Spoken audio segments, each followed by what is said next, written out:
시청자 여러분 안녕하십니까. 12월 25일 크리스마스에 보내드리는 뉴스와이드입니다. 네, 한동훈 전 법무부 장관이 내일 국민의힘 비상대책위원장 취임을 앞둔 가운데 남아있는 과제들을 어떻게 풀어나갈지 관심이 집중되고 있습니다. 민주당에서는 삼총리 연대설이 다시 불거지고 있는데요. 정치권 소식 네 분 모시고 자세히 짚어보겠습니다. 정광재 국민의힘 대변인, 송태영 여의도연구원 부원장, 이지수 전 청와대 해외언론비서관, 서용주 민주당 상근 부대변인과 함께합니다. 어서 오세요. 네, 고맙습니다. 안녕하세요. 지금 한동훈 이 국민의힘 비대위원장 지명자 취임이 이제 내일이죠? 그렇습니다. 예. 내일 어떤 절차를 거쳐서 하게 되는 겁니까? 내일 그 전국위원회를 통해서 내일 온라인으로 선출을 하게 됩니다. 그럼 예. 내일 온라인으로 선출하게 되면 바로 직위를 임명을 받게 돼서 선출됐으니까 바로 예.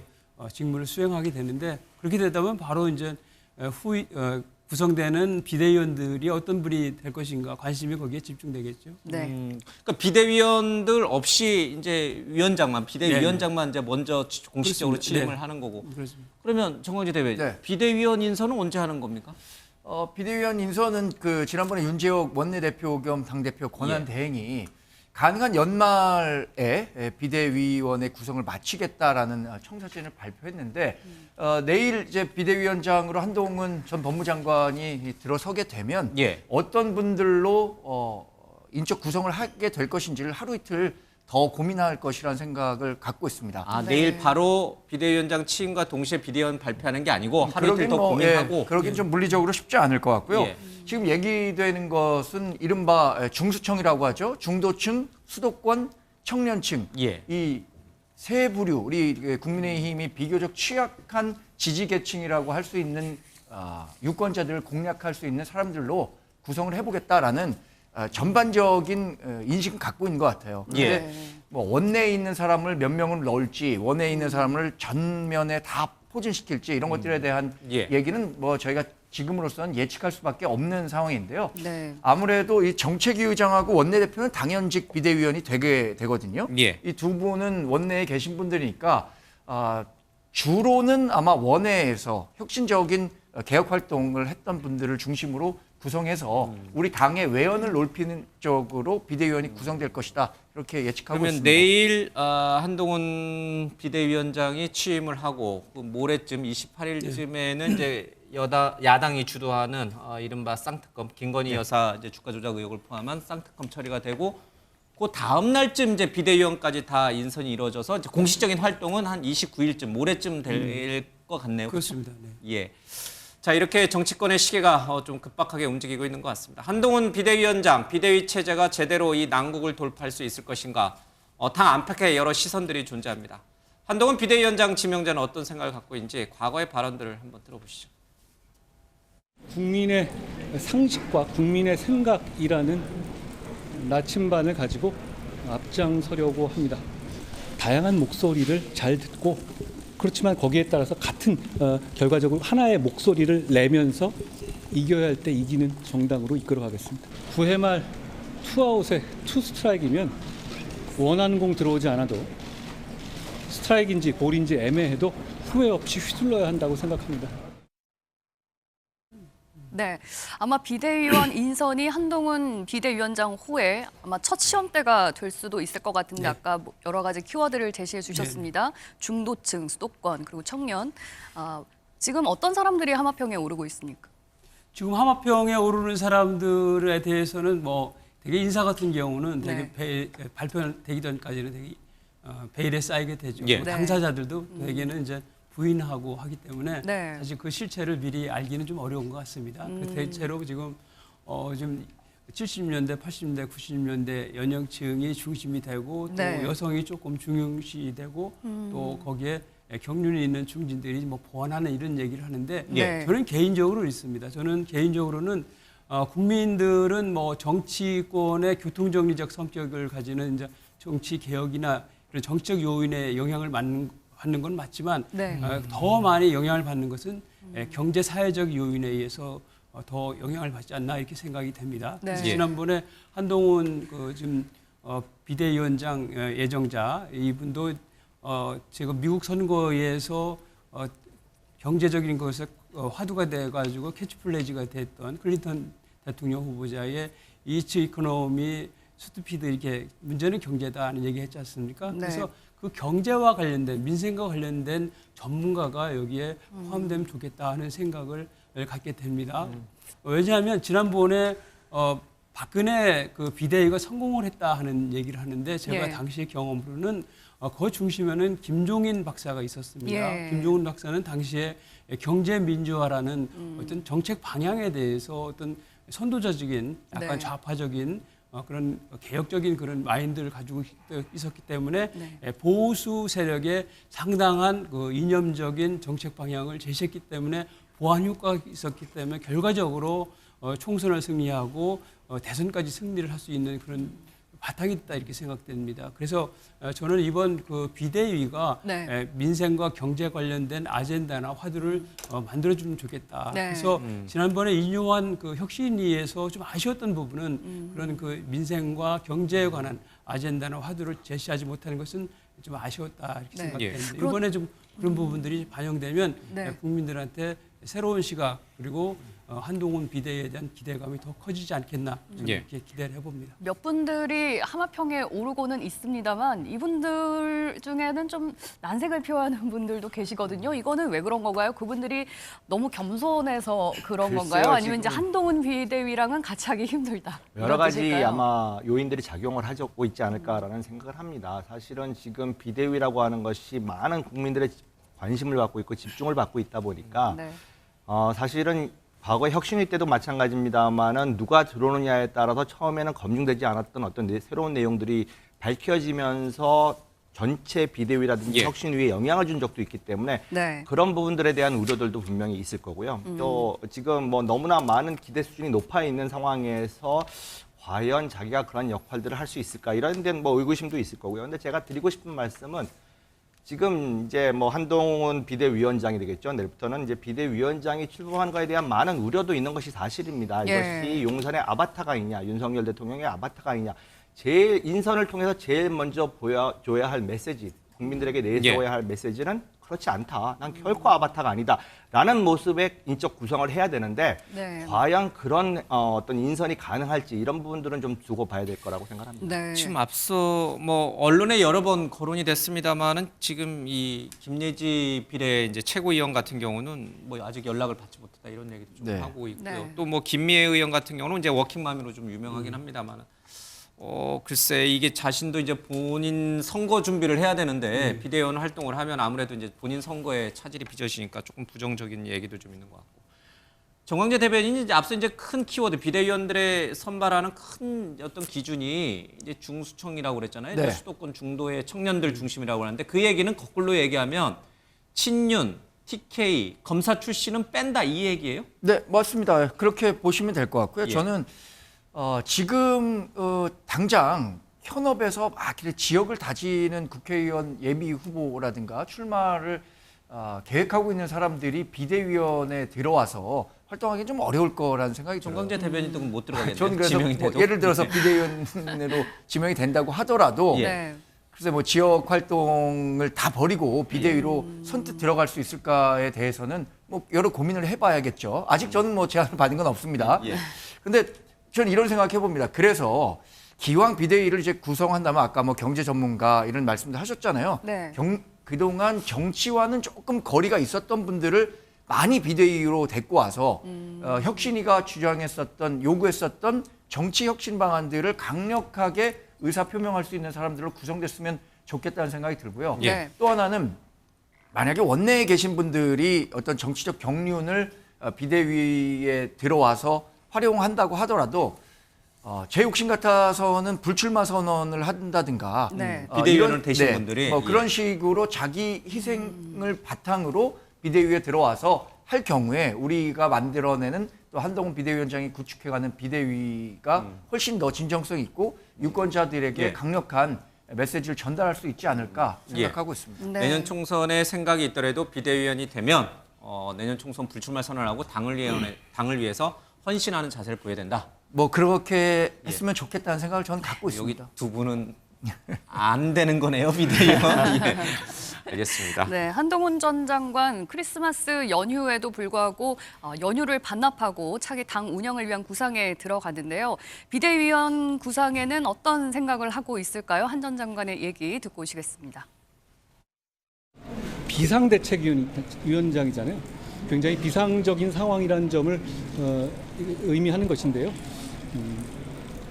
국민을 위해서 열정적으로 헌신할 수 있는 실력 있는 분을 모시는 것이 중요하다고 생각합니다. 특별히 어떤 분과 접촉하고 있지는 않습니다. 네, 지금 주목되는 점은 아무래도 한동훈 비대위가 이제 세대 교체를 하면서 7, 8, 9 비대위가 될 것이다라는 전망이 우세한데 이와 대비되는 점이 민주당에서는 지금 주류가 5, 8, 6 세대잖아요. 이런 점에서 국민의힘과 민주당이 상당히 좀 비교가 될 수 있겠다 이런 시선도 있는데 어떻게 생각하고? 예, 그 프레임을 짠 게 이제 한동훈 비대위원장이 아니죠. 하태경 의원이 주장을 했던 것이고 네.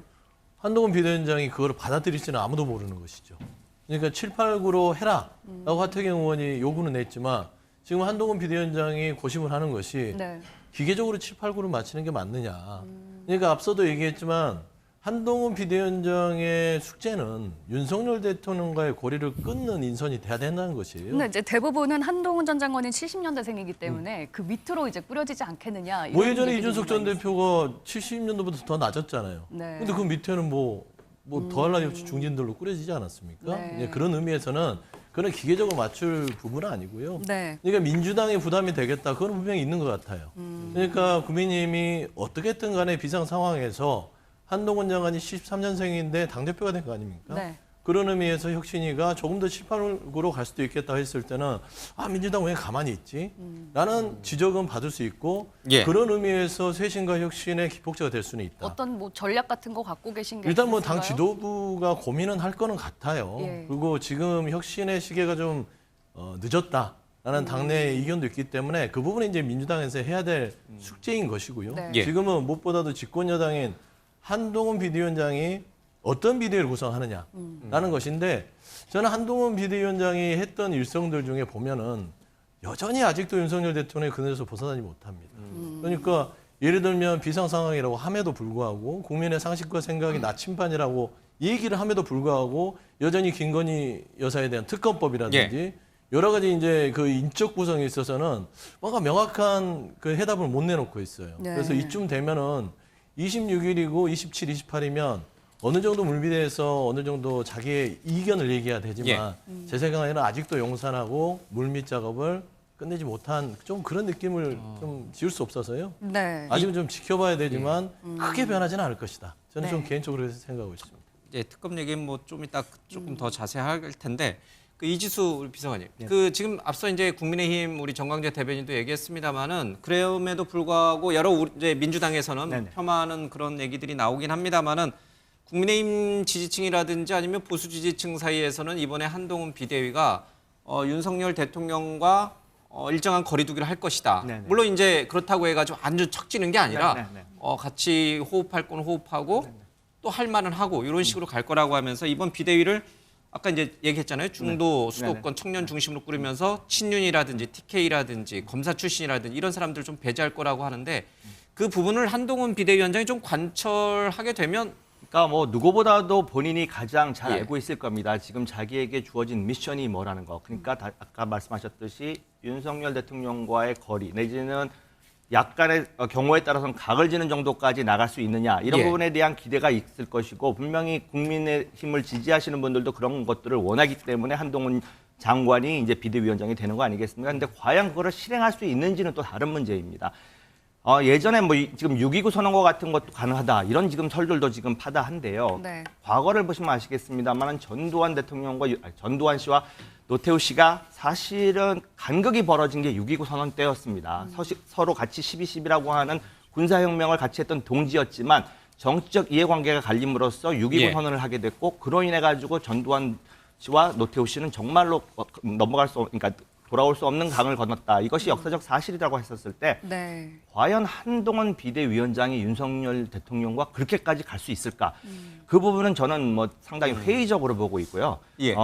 정말 이거는 좀 더 두고 봐야 될 조심스러운 부분이긴 합니다만은 그런 기대치가 있다는 거 본인도 아마 가장 잘 알고 있을 것이고 옮길지를 좀 두고 봐야 될 것 같습니다. 네. 지금 이제 이주수 비서관 얘기한 네. 거를 어떻게 생각하세요? 그러니까 한동훈 비대위원가 이번 비대위원 인선을 시작으로 네. 윤석열 대통령과 확실한 뭔가 차별화 내지는 거리두기에 나설 가능성이 매우 높다고 보십니까? 아니면 어느 정도 이 현 정부와 또 현 윤석열 대통령과 친밀감 또는 친윤을 조금 일부 포함시키면서 호용적인 자세로 갈 거라고 보십니까?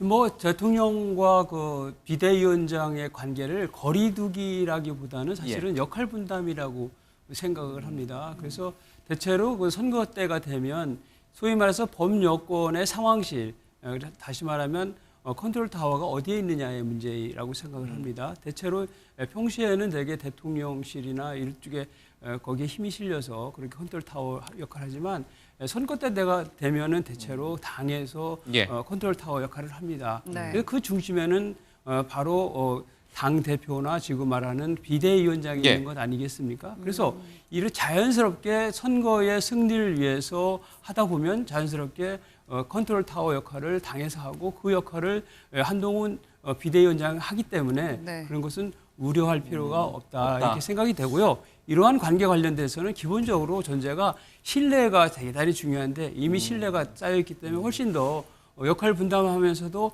원통으로서 효율적으로 국민들한테 비전과 정책을 제시할 수 있는 체제가 된다. 알겠습니다. 이런 차원에서 경쟁력이 더 높아질 수 있다. 다시 알겠습니다. 말하면 국민적 지지가 한동훈 비대위원장으로 다 쏠릴 수 있는 그런 여건이 된다. 이런 말씀을 드리고 싶습니다. 김종인, 그러니까 비대위원장 한번 해봤던 김종인 전 네. 비대위원장이 그런 얘기를 했어요. 한동훈 비대위원장이 검찰에서 이제 이른바 검사들 검찰 조직은 굉장히 상명하복의 뭐랄까 이 수직적인 네. 그 관계가 많잖아요. 이제 선배가 지시하거나 위에서 지시하면은 그걸 이제 무조건 받아들이는. 근데 이런 식으로 해서는 당에서는 이제 비대위원장으로서는 이런 식으로 해서는 성공할 수 없다 이런 일침을 놨는데 네. 이 한동훈 비대위원장의 리더십은 어떻게 봐야 됩니까? 수평적, 수직적? 저희 또 언론 생활 할 때도 언론사도 상당히 수직적 상하관계가 선후배 간에 있다고 하잖아요. 많이 바뀌었어요. 그런데 지금 어떻습니까? 지금 말씀하시잖아요. 많이 바뀌었죠. 검찰 세계도 한동훈 법무장관 전 장관 시절과 윤석열 법무장관 비슷한 시기에 했지만 지금의 검찰은 뭐 과거에 생각했던 상명하복 조직이라고 예. 보기는 어려울 것 같습니다. 예. 그런데 지금 민주당에서 계속 얘기하는 것은 이런 것 같아요. 이 한동훈 비대위원장이 윤석열 대통령의 아바타다라는 프레임을 씌우고요. 그 프레임을 씌운 후에 아무것도 지금 비대위원장으로서 내놓은 것이 없음에도 불구하고 저 비대위는 안 될 것이다. 계속 이렇게 주술을 걸고 있는 거예요. 근데 그 주술에서 벗어날 비법들을 저는 우리 비대위원장을 비롯해서 비대위원이 마련할 것이라고 생각이 들고요. 예. 네. 지금 혁신 경쟁에서 우리 당이 민주당이 앞서고 있다는 판단은 아마 우리 정당을 지지하는 분뿐만 아니라 중도에 계신 많은 분들도 그런 생각을 하실 예. 거라고 생각이 듭니다. 네. 그래서 저는 이런 정치 혁신 경쟁을 통해서 내년 선거에는 분명히 한동훈 비대위원장이 지금 70년대생이잖아요. 저희는 97세대로의 정치적 세대 교체가 반드시 이루어질 것이다. 그게 앞당겨져야 우리 정치가 한 발 앞으로 갈 수 있다. 그렇게 생각하고 알겠습니다. 있습니다. 네. 잠깐 발언 좀 해야 될 것 예. 같아요. 혁신 경쟁이 앞선단 말은 조금 그거는 그 시청자들한테 좀 오해가 있을 수 있어요. 국민의힘 대변인이 아니, 그렇게 얘기할 수 있어요. 민주당 대변인으로서 그리고 예, 예. 비대위를 잘 안 되라고 저주하지 않습니다. 예. 집권 여당인 국민의힘이 자리를 잡아야 여협치를 통해서 국정이 안정되는 것이에요. 그런데 이제 혁신이 뭐 혁신을 통해서 비대위가 나온 게 아니에요. 한동훈 비대위원장도 얘기했죠. 지금 비상 상황이다. 국민의힘 왜 비상 상황이죠? 결국에는 김기현 2기 체제가 결국에 혁신을 실패했기 때문에 한동훈 비대위원장이 조기 등판한 겁니다. 결국에는 한동훈 비대위원장도 소모품으로 쓰일 수도 있는 상황에서 나온 거예요. 예, 등판이. 알겠습니다. 네. 결국엔 그렇기 때문에 네. 혁신을 위해서 온 게 아니다. 알겠습니다. 라는 점을 여기까지 분명해야 된다. 들어보고요. 한동훈 비대위가 성공할 네. 것 같은 느낌이 드는 게 민주당이 저렇게 또 키워주고 있습니다.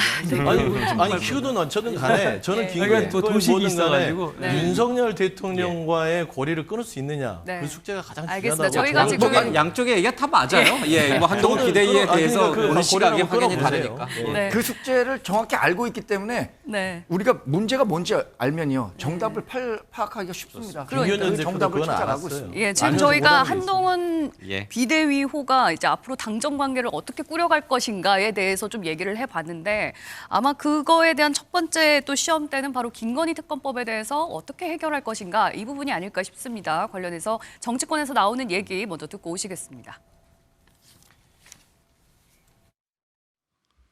민주당의 특검 요구는 이재명 대표의 목전을 위협하는 범죄 혐의의 실체를 손바닥으로 가리려는 것이며 총선을 앞두고 민주당의 숱한 범죄 이슈를 덮어 국민을 기만하기 위한 수단일 뿐입니다. 한동훈 전 장관과 국민의힘이 여론을 호도하며 김건희 특검법을 무력화시키려 하고 있습니다. 한동훈 비대위 체제가 처음부터 정권의 부도덕함을 호위하기 위한 아바타 노릇을 한다면 정권 몰락의 서막이 될 것입니다.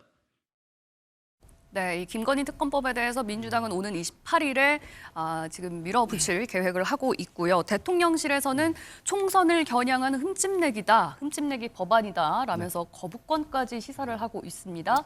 한동훈 전 장관 비대위원장으로서 어떤 식으로 대응을 해 나가야 된다고 보십니까? 결국은 한동훈 비대위원장이 지금 넘어야 할 파고가 한 서너 가지로 꼽히고 있습니다. 그중에 가장 첫 번째로 꼽히는 게 지금 말씀하신 김건희 특검법 어떻게 처리할 것이냐. 받아들이기도 애매하고 그렇다고 거부권을 추천하기도 어렵고 지금 좀 약간 딜레마 상황에 빠져 있는데요.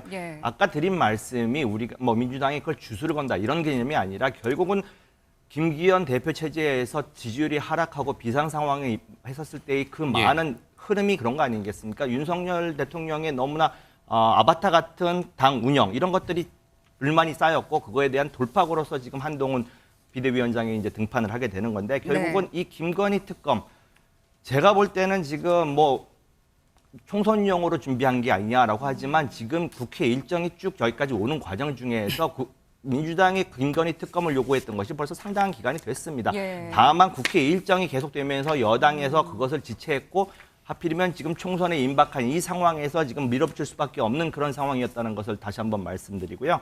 이 부분 정말로 잘 보고 어떻게 처리할지를 좀 두고 봐야 될 거라고 생각합니다. 네, 정광재 대변인님 지금 말씀하신 부분이 총선 코앞으로까지 이렇게 김건희 특검법을 가지고 온 데는 국민의힘의 책임이 있다. 그동안 아무런 협의도 없이 대응을 안 하지 않았느냐. 이 부분에 대해서는 어떻게 생각하시는지요? 저는 기본적으로 이게 특검이 필요한 사안인가에 대한 의문을 국민의힘 전체적으로 공유하고 있다는 말씀을 드려야 될 것 같습니다. 아까 대변인 얘기한 것도 있지만 사안의 중대성이나 시급성이 이 특검에 반드시 고려돼야 되는 상황인데 김건희 여사가 윤석열 대통령과 결혼하기 전에 그리고 자신이 직접적으로 주도적으로 관여하지 않고 자신의 통장이 주가 조작에 활용됐었다는 점에서 지난 문재인 검찰 시절에도 한 2년 가까이 했다가 기소 청구는 못 내린 사안입니다. 근데 이것을 내년 4월 총선 앞두고 나오는 특검이라는 건 다분히 정치적이라고 볼 수밖에 없는 거고요. 더 하나 여러 가지 말씀들이 있겠지만 여기 독소 조항이라고 하는 부분들에 대해서도 한동훈 법무부 장관 시절에 얘기한 것들이 있잖아요. 피의 사실 공표라든가 수사 과정에서 인지하는 모든 사건으로 수사 범위를 확대할 수 있다. 이런 부분들은 그야말로 총선을 목전에 둔 여론전을 펼치기 위한 특검이라고 보는 거고요. 민주당에서는 그 독소 조항 관련해서도 최순실 특검 때부터 계속 이어져 왔던 조항이다 이렇게 얘기를 하고 있어요. 저는 그래서 최순실 특검과 이 김건희 특검의 사안의 중대성을 봐야 된다는 거죠.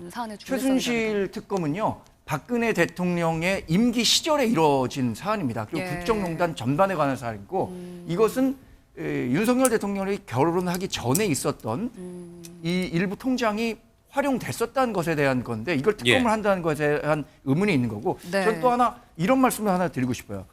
노무현 전 대통령이 후보 시절에 장인의 좌익 논란이 일었을 때 그럼 내가 그 얼굴도 못 본 장인의 좌익 논란 때문에 사랑하는 아내와 결혼하지 말았어야 하느냐 이러니까 국민들이 크게 호응했던 거 아닙니까?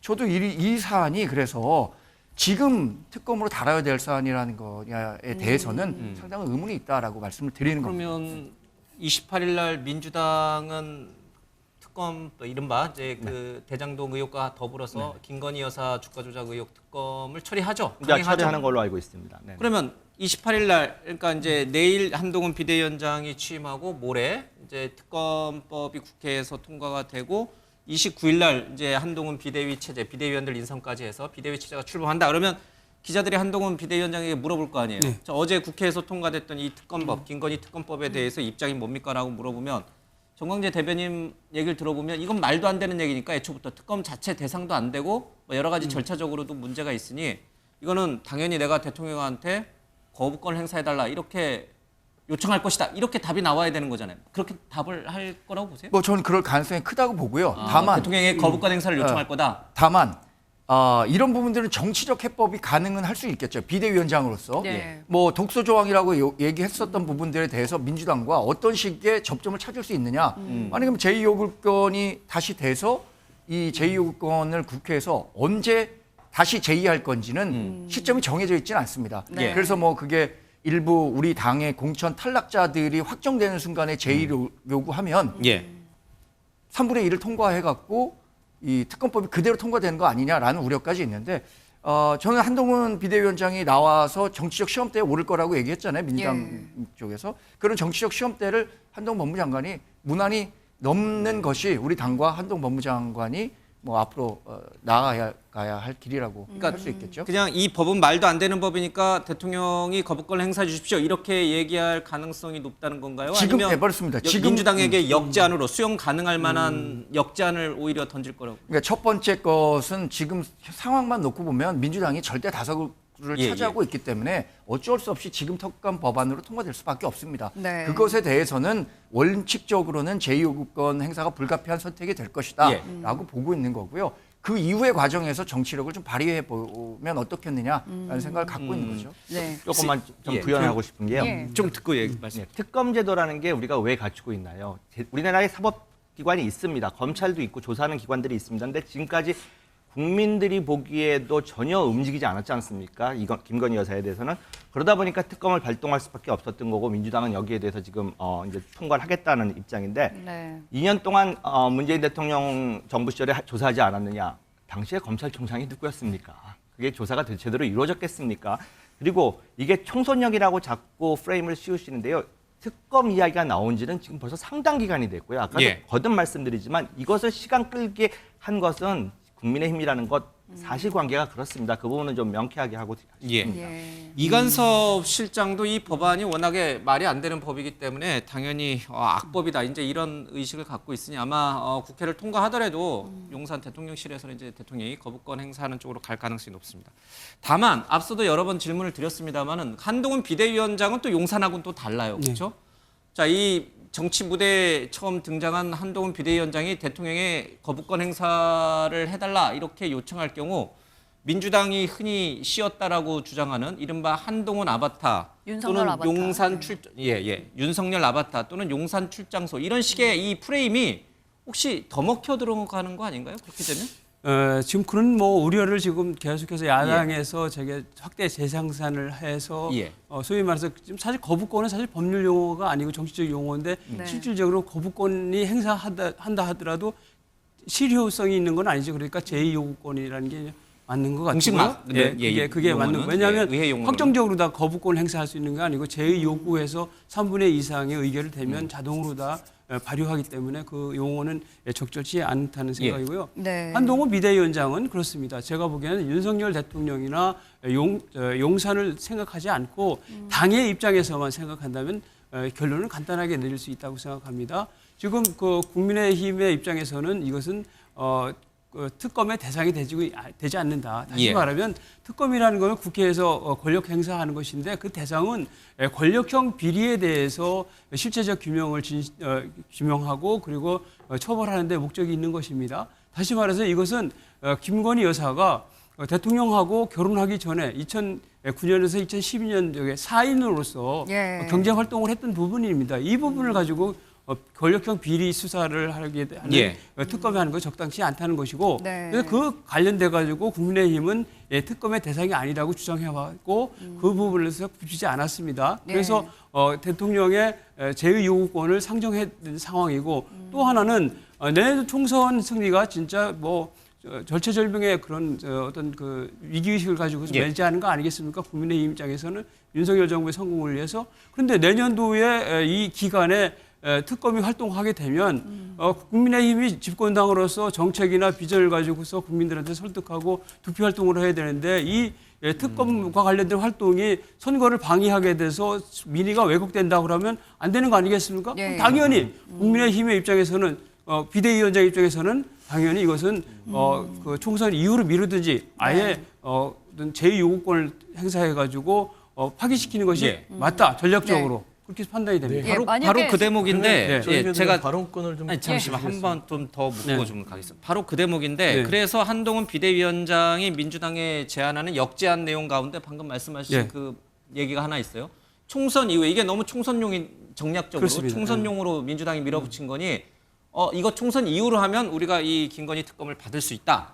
이제 이거를 역제안할 수도 있다. 이런 얘기들이 이제 국민의힘 안팎에서도 나오는 모양인데 이게 사실 확인되지 않은 보도라 말하기가 굉장히 조심스럽습니다만은 일부 언론에서는 이 말을 듣고 윤 대통령이 격노했다 이런 이제 일부 언론 기사가 좀 있더라고요. 근데 확인이 안 돼서 네. 제가 매우 조심스럽습니다. 네. 총선 이후에 김건희 특검을 받겠다라고 하는 국민의힘 내부의 일부 그 시각에 대해서 대통령이 격노했다. 이게 사실인지 아닌지 확인이 안 돼서 어렵습니다만은 이것조차도 대통령 용사는 받아들이기 어렵다라고 지금 보는 시각이 지배적인 게 아닌가. 사실은 그거 뭐 그 사실이 확인되지 않는 걸 전제로 해서 뭐 예. 논쟁을 하고 하기는 사실 어렵습니다. 다만 이런 건 있습니다. 지금 김건희 여사에 대해서 민주당이 지난 대선 때서부터 해서 김건희 악마화 프레임을 계속 걸어서 실질적으로 다 재미 좀 봤지 않습니까? 예. 그 연장선에서 계속 기승전 김건희 이렇게 했는데 이 부분과 관련해서 이번에 총선 때도 그것을 활용하겠다는 전략적인 판단을 하고 이걸 관철시키는 이런 모습이 사실은 정치적으로 사실 금도를 벗어나는 거라고 생각을 합니다.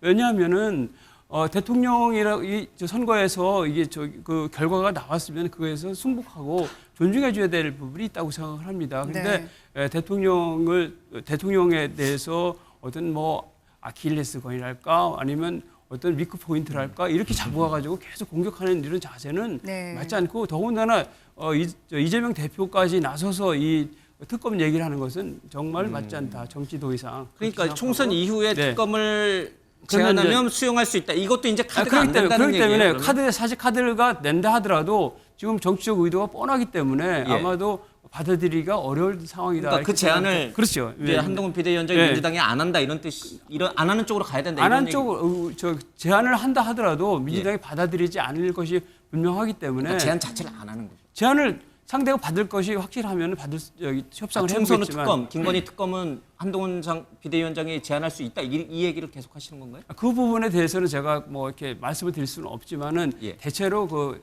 분석적으로 얘기하면 지금까지 여야 관계의 상황을 감안할 때 또 이재명 그 대표의 예. 어떤 그 당 운영과 관련된 분이랄지 친명계의 그 전국 운영과 관련된 판단일지를 감안해 볼 때 네. 이것을 협상의 여지를 주지는 않을 것이다 이렇게 판단합니다. 네, 서영주 대변인이 좀 오래 기다리셨을 예. 텐데 얘기가 나온 게 만약에 한동훈 전 장관이 이제 비대위원장이 돼서 독소 조항을 제외하고 총선 이후로 미루자라고 만약에 역제안을 한다면 그 가능성이 얼마나 있을지 모르겠습니다만 가능성은 여기서 따질 민주당에서는 필요가 없어요. 받아들일 수 있는 부분인가요? 아니 그것도 따질 필요가 없어요. 중요한 거는 김건희 특검법에 대한 본질이 잘못되고 있다는 것이죠.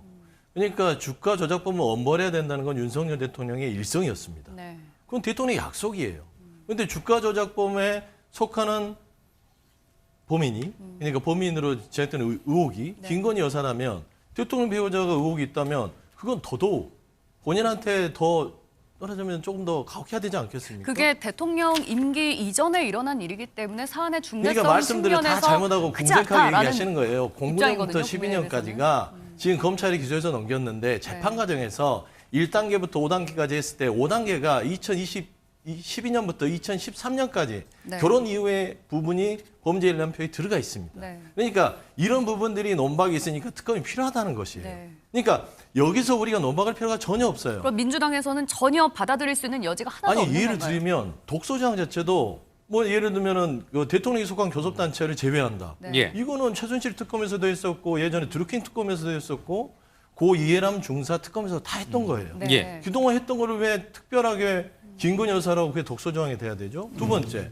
사건에 대한 대국민 보고 이것도 그 세 특검에서 다 했습니다. 네. 특히나 최순실 특검에서는 한동훈 그 비대위원장이 예. 당시 특검하면서 그 두 가지 독소장을 가지고 수사를 했어요. 네. 그런데 왜 김건희 여사 앞에서는 특별 대우법이 돼야 됩니까? 그건 아니잖아요. 네. 그다음에 세 번째 시기를 얘기합니다. 예, 총선. 지난 3월이었습니다. 지난 3월에 저희가 특검법에 대해서 처리합시다. 예. 김건희 여사 특검법과 그다음에 50억 클럽, 대장동 이 부분은 50억 클럽 부분들은 청년들이 너무나 상실감이 크고 예. 그다음에 김건희 여사 이 특검법은 이미 재판 과정에서 검찰의 수사가 별개입니다. 예. 재판에서 권오수 회장이 유죄 판결을 받으면서 그와 관련된 네. 많은 사람들이 기소가 됐는데 유독 김건희 여사만 기소도 안 되고 불기소도 안 됐어요. 네. 그러니까 검찰 수사를 안 한다? 네. 특검해야 되지 않겠어? 국민의힘 얘기했더니 김건희 여사 이름 속자는 절대로 받을 수 없다. 아예 묻지마 거부를 해버린 거예요. 예. 당시에 지난 3월에 그걸 받았으면 12월 안에 다 끝났습니다. 그러니까 지금 와서 선거를 앞두고 이게 뭐 불리하다, 이게 총선용이다. 본인들이 초래해놓고 이게 무슨 소리를 하는 만약에 겁니까? 한동훈 전 장관이 어떤 식일지 모르겠습니다만 어떤 중재안을 내놨을 때 민주당이 그거를 전혀 안 받아줄 경우에 거기에서 또 역풍이 불 수 아니 있다 이런 중요한 얘기도 그거예요. 있어요. 저희가 염려할 필요가 없어요. 역풍은요. 이 특검법에 대해서는 국민들의 퍼센테이지가 10명 중 7명이 찬성하고 있습니다. 그러니까 어떤 안을 가져와도 끝까지 밀어붙일 아니 거다라는 어떤 안이든 간에 입장이시죠. 독소 조항이라면 그거를 조정하겠지만 네. 독소 조항이 아니에요. 그다음에 이게 뭐 선거에 활용된다? 그렇게 선거에 활용될 것 같으면 민주당 수사는 모든 건 다 정지해야 됩니까? 그러니까 이게 본인들 위주로만 생각하지 말고 국민들의 시각을 생각해야죠. 한동훈 비대위원장도 그렇지 않습니까? 국민의 생각과 상식을 나침반으로 하겠다. 국민들이 특검법을 원하면 해야죠. 그다음에 윤석열 대통령도 말씀하셨죠. 국민들은 무조건 늘 옳다.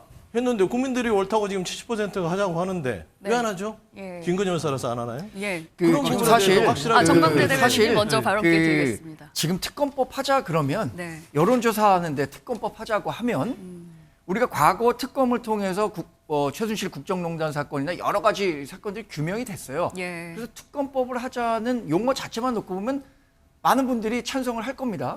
그런데 이 김건희 여사를 둘러싼 도이치모터스 주가 조작과 관련한 특검을 하자는 것은 사실 지금 논란이 되기 전까지는 특검법이 필요하냐 안 필요하냐 이 정도 수준에만 머물렀었지 네. 이런 법이 지금 통과되면 앞으로 선거에 이런 영향을 미칠 수도 있고 네. 그 왜곡된 민의가 앞으로 4년의 대한민국을 좌지우지할 수도 있다라는 인식이 확산된다면 그리고 만약에 한동훈 비대위원장이 아까는 뭐 어떤 정치적 해법 가능성을 뭐 닫아놓고 있는 건 아닙니다. 저희는 예. 정치적 해법을 민주당과 사실 하려고 하는 과정에서 많은 사람들의 여론을 우리 당이 끌어올 수 있다면 네. 저는 그거 뭐 충분히 가능한 일이라고 봅니다. 오히려 아까 차윤아 앵커가 얘기한 것처럼 그런 정치적 해법을 모색하는 과정에서 민주당은 그건 난 모르겠고 그냥 특검하려다 그냥 절대적인 다수 의석을 가지고 밀어붙이려고 한다면 당연히 유권자들이 그에 대한 알맞은 판단을 하겠죠. 자, 여기서 논리적 그러면 모순이 용산의 눈치나 이런 거 보지 않고 한동훈 비대위원장이 야권의 여러 가지 정치적 협상을 충분히 제안할 것이다. 이렇게 첫 번째 거부권, 그러니까 제2요구권은 저는 불가피하다고 봅니다. 왜냐하면 이 특검법 자체가 우리가 생각하기엔 특검의 대상이 될 수 없고 네. 정쟁용 특검이고 총선을 위한 특검이라고 보기 때문에 첫 번째 제2요구권 행사는 불가피할 것이라고 보는데 예. 그 이후 과정에서는 정치적 모색을 오케이, 할 수 알겠습니다. 있지 않을까 저는 잠깐만 생각하고 한 있습니다. 말씀만 드리겠습니다. 제가 고전에 먼저 한 하시죠. 말씀 예, 예. 하세요. 네, 짧게 좀 부탁드리겠습니다. 저희가 할 얘기가 많아서요. 민주당에서 네. 그 김건희 특검에 대해서 독소조항이 없다. 예. 그리고 그 이를테면은 최순실 특검이나 드루킹 특검에서 같은 내용이 들어갔다 이렇게 얘기하지 않습니까? 네. 여기서 독소조항이라고 하는 것은 뭐냐면 그 다른 특검은 여야 합의를 한 것입니다. 근데 이거는 여야 합의를 하지 않고 극단적인 반대를 했는데도 불구하고 패스트트랙을 통해서 강압적으로 예. 일방적으로 국회 권력을 행사했기 때문에 이것이 독소조항이 되는 겁니다. 예, 이지수 그 차이를 비서관님께도 국회법은 합의가 되면 예. 다 문제가 없습니다. 짧게. 합의가 되지 않아서 자, 기회 잠깐만 지금 드리겠습니다. 좀 논리적인 모순이 좀 있습니다. 그러니까 이것이 총선 전에 하면은 특검의 사안이 되지 않는다라고 했는데 그러면은 총선용 이후에는 그 사안이 갑자기 생기는 겁니까? 그렇지 않지 않습니까? 논리적으로 이거는 허점이 있지 않습니까? 지금 타이밍을 가지고 오히려 이러쿵저러쿵 하는 거는 국민의힘이고 그것 자체가 정적 플레이라고 저는 봅니다. 네. 법률 위반 사항이 있고 그것이 의심되고 검찰이 이거에 대한 충분한 조사를 하지 않았다라고 하면 특검은 이루어지는 겁니다. 예. 그걸 가지고 왜 시점을 가지고 이야기하는 거야말로 어떻게 정치적 게임을 해보자라는 것밖에 국민의 눈에는 안 비칠 거고요. 여러 그 부분은 좀 논쟁이 지적하고 있을 수 싶습니다. 있어서 저희가 알겠습니다. 이 자리에서 다 얘기를 할 민주당이 수는 하도 없을 것 어거지를 같고요. 부리니까 그런 거 아니에요? 예, 다른 얘기도 좀 넘어가 보도록 하겠습니다. 한동훈 전 장관이 풀어야 할 과제 중에 하나가 당내 비주류와의 관계는 과연 또 어떻게 풀어나갈까 이 부분이 아닐까 싶은데요. 오는 27일에 당장 이준석 전 대표가 신당 창당을 탈당을 하고 또 신당 창당을 할 것으로 알려져 있는데요. 이 부분은 또 어떻게 해 나갈지 또 얘기를 나눠보도록 하겠습니다. 정광재 대변인님, 네. 한 전 장관이 이준석 전 대표를 끌어안아야 한다, 아니다. 좀 의견이 많이 엇갈리고 있는 것 같아요. 어느 쪽으로 움직일 거라고 보십니까? 뭐 개인적으로는 한동훈 법무장관이 친소 관계나 주류 비주류를 막론하고 네. 다양한 목소리를 듣는 과정이 반드시 필요하다고 생각합니다. 이준석 전 대표와도 네. 만날 수 있는 기회를 마련해서 이준석 전 대표가 요구한 것이 무엇인지 정확히 한번 들어보고요. 예. 반영할 게 있다면 같이 뭐 이준석 전 대표와 힘을 합쳐서 우리가 흔히 말하는 합리적 중도 개혁 보수 연합으로 지난 선거 대선 과정에서 승리했던 것처럼 그런 구도를 짤 수 있는 거고요. 다만 지금 27일에 이준석 전 대표가 탈당을 하겠다고 예. 예고를 했잖아요. 예. 근데 우리가 아까 얘기한 것처럼 내일 비대위원장으로 추대가 되고 예. 비대위원 전체가 구성되는 건 뭐 28, 29일 정도가 될 거라고 만날 시간은 생각하니까 없어 보여요. 예, 그런 그 비대위원 전체가 구성되기 전에 예. 만나는 것은 물리적으로 좀 힘들지 않을까 생각은 하고 있습니다. 네. 그런데 이준석 전 대표도 사실 지금 신당 추진 동력이 굉장히 약화되고 있다는 평가를 많이 받고 있잖아요. 예. 그런 측면에서 한동훈 비대위원장이 만나서 어떤 얘기를 하는지 한번 들어보고 통합의 목소리를 낼 수 있으면 좋겠다는 생각은 저는 개인적으로는 갖고 있습니다. 윤석열 대통령이나 윤석열 정부에 대해서 굉장히 비판적인 쓴소리를 많이 하는 이준석 전 대표 그리고 유승민 전 의원까지도 한동훈 비대위원장은 끌어안을 마음의 준비가 돼 있다. 통이 크다. 끌어안아야 된다고 생각합니다. 명분적으로. 당이론적으로? 예, 당이론적으로. 왜냐하면 선거를 앞두고 총선 승리를 위해서는 중도 확장을 해야 되지 않습니까? 그런데 지금 현재 당에 있는 비주류를 껴안는 것은 당연한 그런 그 근데 이치도 그분들은 용산에서 좀 싫어하지 않나요? 용산에 싫어한다 하더라도 총선 승리를 위해서는 당에 있는 분들을 충분히 포용하고 기회를 주는 것이 맞다고 생각을 합니다. 네. 다만 이제 이런 어떤 그 명분이나 어떤 당위론에도 불구하고 이준석 전 대표의 경우 과연 당에 합류할 남아 있을 것인가? 것인가에 대한 부분에 대해서는 많이 차이가 있는데 저는 궁극적으로 지금 이준석 대표는 밀당하고 있다, 협상하고 있다 이렇게 생각하기 때문에 네. 저는 그 이준석 누구랑 대표 한동훈 비대위원장 당과 그 당에서 한동훈 비대위원장이 됐든 누가 됐든 그 이준석 대표는 전 대표는 어떤 사람이든 타겟팅해서 센 사람은 붙거든요. 또 이슈가 있을 때마다 이슈에 대해서 또 거기 개입합니다. 그러니까 이슈 만기 친남형이기 때문에 그런 부분에서 그래서 저는 개인적으로는 이준석 대표가 시선은 항상 국민의힘에 지금 와 있고 발끝도 국민의힘에 와 있기 때문에 실제로 다 탈당까지 이어지기는 쉽지 않다 이렇게 생각되고 만약에 그렇게 탈당한다면은 합리적인 결정은 아니다 이렇게 판단합니다. 네. 이준석 전 대표로서는 이제 한동훈 비대위원장이 등장을 했고 또 뭐 이제 천하용인 중에 용에 해당되는 김용태 의원도 이제 네. 탈당하지 않겠다 이렇게 하면서 아마 동력이 많이 떨어진 것 같습니다. 네. 가장 그 불안한 요인 중에 하나는 이준석 전 대표를 가장 불안하게 하는 요인 또 민주당으로서는 상당히 좀 긴장할 수밖에 없는 요인이 한동훈 비대위원장 지명 이후에 여론조사 뭐 일부인데 여론조사긴 합니다만은 부산, 경남, 영남 지역에서도 국민의힘 지지율, 윤석열 대통령 지지율이 많이 올라가고 있고 한동훈 비대위원장의 적합도를 보면 압도적으로 우위에 있어요. 그러니까 보수층을 포함해서 중도층까지도 한동훈 비대위에 거는 기대가 크다. 네네. 그로 인해서 민주당과의 국민의힘과의 격차가 굉장히 좁혀졌고 대통령 지지율도 올라가고 있다. 네네. 이 추세까지 부정하기는 좀 그럼 부정할 쉽지 필요가 없다고 봅니다. 예. 일단은 컨벤션 효과가 됐지. 어쨌든 한동훈 장관, 전 장관이 되겠죠. 전 장관이 정치권에서 볼 때는 새 인물인 것만큼은 부정할 필요가 없다고 봅니다. 예. 저는. 네. 다만 지금 국민들이 아까도 말씀드렸듯이 기대 수준이 많이 높아 있습니다. 이제는 비대위가 구성돼서 어떤 조치들을 취하느냐, 어떤 것들을 실천하느냐에 따라서 이것을 계속해서 파도를 탈 것이고 아니고 국민들이 생각했던 기대 수준에 못 미친다고 하면은 제가 볼 예. 때는 그 네거티브 효과는 더 크게 나타날 수도 있다고 생각을 합니다. 그리고 이준석 전 대표와의 관계를 말씀드렸을 때 저는 자꾸 이걸 변수라고 표현을 하시는데 전 변수가 아닌 상수라고 봅니다. 이준석 대표가 사실 입장에서 봤을 때 한동훈 비대위원장하고 어떤 거를 얻어낼 수 있겠습니까? 지금 상황에서. 탈당은 무조건 이루어질 거다. 저는 탈당은 무조건 이루어질 거다라고 보고 예. 있고요. 이준석 대표가 만약에 여기서 한동훈 비대위원장하고 어떤 뭐 정치적 협상을 한다거나 이랬었을 때 자기 정치적 생명 자체를 놓고 하기 때문에 저는 이 가능성은 아주 희박하다라고 볼 수밖에 없다고 봅니다. 네, 알겠습니다. 조국 전 장관이 이분도 이제 한 굉장히 정치에 계속 개입을 하시고 이제 여러 가지 멘트를 하시는데 본인의 정치적 길은 어떤 건지 명확하게 밝히지 않고 있습니다. 한동훈 지명자 최근 1000만 관객을 돌파한 서울에 보면 이제 빗대어서 그런 얘기를 합니다. 한동훈 지명자가 노태우의 길을 가려 한다. 영화 보신 분들 다 알고 뭐 역사적 사건 12.12 군사구태타를 보신 분들 다 알지만 전두환 씨의 그 어떤 후계자로서 노태우 대통령이 되긴 했습니다만 결국은 6.29 선언을 통해 가지고 본인들은 또 역사의 뒤안길로 사라지게 되거든요. 한 지명자가 그와 같은 길을 노태우 전 대통령과 같은 길을 갈 것이다라는 조국 전 장관의 예언은 국민의힘으로서는 별로 이렇게 썩 유쾌하지는 않을 것 같아요. 네, 일단 조국 장관이 그런 그 정치적 평론을 할 정도의 자격이 되는지에 대해서 제가 사실 국민의 입장에서 참 그거 아닌데 생각이 됩니다. 지금 범법자인데다가 재판을 앞두고 있는 분이 정치적 발언을 너무 세게 한 거다 생각되고요.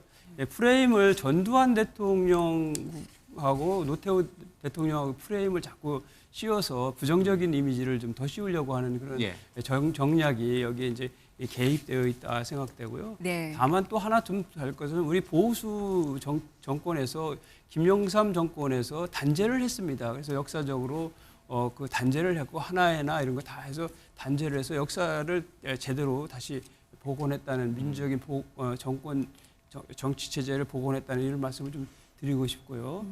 지금 전두환 대통령하고 노태우 대통령하고의 그런 역할 분담에 대해서 내용적으로는 상당히 의미가 있다고 생각을 합니다. 그러나 그런 그 외피적인 부분을 더 강조하는 것은 맞지 않다 생각이 듭니다. 알겠습니다. 네.